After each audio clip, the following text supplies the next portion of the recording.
1 bulanan. 1 bulanan. Katanya orang kantor itu sudah melapor katanya. Saya ya,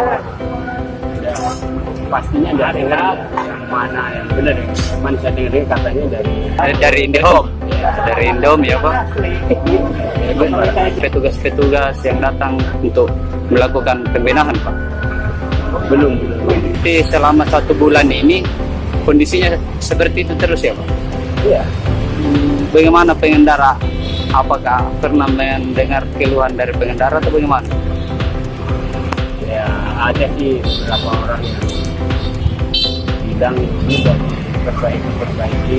Dari perbaiki Pak. Iya. Memang kabelnya bukan dari Pak? Bukan. Karena kan kita lihat juga sepintas ya Pak. Berarti selama 1 bulan ini tidak ada petugas, tidak ada. Tapi menurut informasi dari dalam pihak sudah dilaporkan. Ya, kita juga sudah melapor.